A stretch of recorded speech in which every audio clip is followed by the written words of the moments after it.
Dean Ashton was very excited about goalkeepers earlier, weren't you? I was. I was intrigued by what you were saying. So just explain why you're so excited.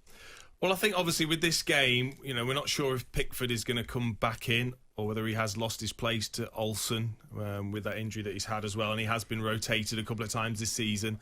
And Ederson, clearly with that assist against Tottenham, it's not just a punt forward. It was a pinpoint, accurate 70-yard pass into the path of Gundogan. And it made me think about goalkeepers, and then also with the issues that Alisson has had recently. And then I watched that game last night where I thought he didn't change the way he plays. He stuck to his principles. He's clearly stuck to the way that Liverpool want a high line, and they want him to be that extra player, not that extra goalkeeper, that extra player, that sweeper, and with the way that he plays out from the back and takes risks, which a lot of goalkeepers now are being asked to do. And I think since Pep Guardiola has come into this country, and the way that he wants his goalkeepers to play. Now, there'll be other managers before that have wanted their goalkeepers to play out, I'm sure. But to me, it really felt as if there was a drastic change in this country anyway. As big a change as I've ever seen for goalkeepers since 1992, when they brought in the pass-back law and changed it.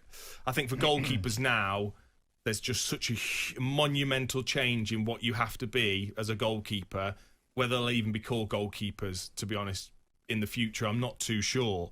Now, Ederson, for Pep Guardiola and I think the Premier League, he is now the blueprint of what a goalkeeper is, I think, and will be in the future. I think he's changed things so dramatically with just how good he is on the ball.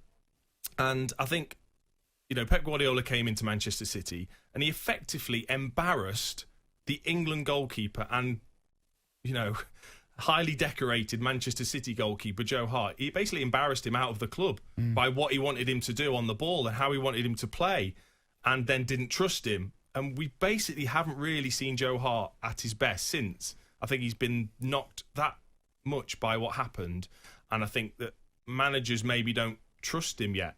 He's only 33. He should be in his absolute prime. He is not finished by any means. I've played alongside him. He's a magnificent goalkeeper, but the way that the Premier League and Pep Guardiola in particular now, so many teams want to play out from the back. You become an extra outfield player. You're not a goalkeeper anymore. You are part of the outfield players, because if suddenly your goalkeeper like Ederson is involved, then when that striker goes to press you, as most teams do now, if they want to do a high press, that striker will go to their goalkeeper. Well, suddenly, if your other goalkeeper's not involved, if you've got a Nick Pope in goal who doesn't come out and play, is just required and more than happy to play long for Burnley, if a team goes and high presses you now, well, suddenly you've got 11 v 10 players.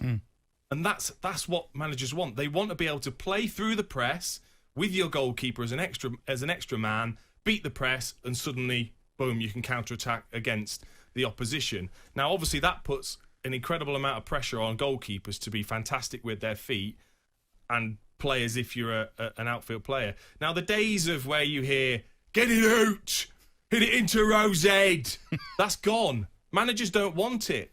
Jurgen Klopp's not going to be saying to Alisson, when you get it, just whack it into the stand for me. He's not going to say that because he wants to beat that press. But I did hear one pundit say that with one of the Alisson mistakes against Man City. I heard a pundit say afterwards, sometimes you just got to boot it into the stands. And I was thinking, there's no way Klopp or Guardiola are ever going to tell their goalkeepers to boot it in the stands. I heard it in commentary last night as well, which is why it kind of sprung up in my memory. And I hear it regularly at under-10s, under-12s football, just whack it out and get it away and hit it into Rose Ed. Well, them days are gone because they have to be able to play, and managers want them to play because it's a way in which they can get themselves out with an extra man and, get away from the press very, very quickly, whether that is into midfield with a dangerous pass or what's known as a dangerous pass into midfield, whether it is a ping pass across. Schmeichel's one of the best, whipping that out to the fullback or to the wide man, and you've beaten the whole press because of the quality of the goalkeeper. And we've always had this split, haven't we? Certainly as a player, well, they're goalkeepers. It's like they're a totally different people to us. Oh, you stay over there in your little, cut out square separately, and us players will stick together, and you goalkeepers. And And I don't think that can be the case anymore. I can imagine goalkeepers now coming in and being part of the full training session, and like a striker would go and do extra work, I think the goalkeepers maybe would do extra. I don't know whether that's the case yet, but I can see it happening. And then you sort of think, well, certainly in my lifetime, will I see a defender or a midfielder become a goalkeeper? Because they're so good on the ball, but maybe they don't have certain attributes. What, when they get to 30 or something?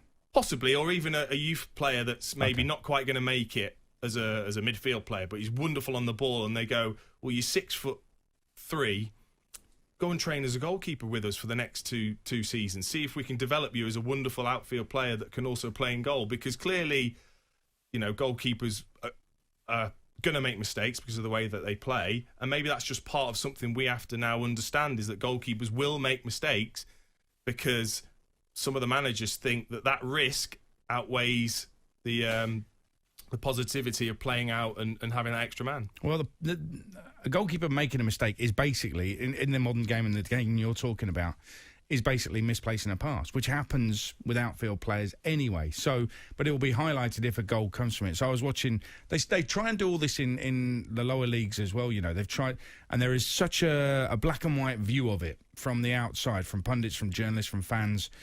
If you're playing out from the back and it all goes wrong and you concede a goal, it is just boot it. If you're playing out from the back and it works and it actually leads to a goal at the other end with beautiful football, that's how you play out from the back. Sometimes it will go wrong. So even for Edison, it will go wrong.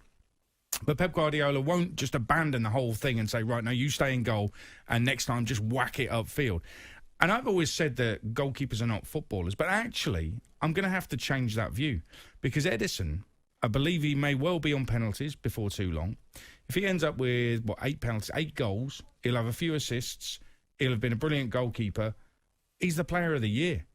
He's got a very good chance of being the player of the year because he'll add goals to the assists, to the saves. He's literally doing everything for the team.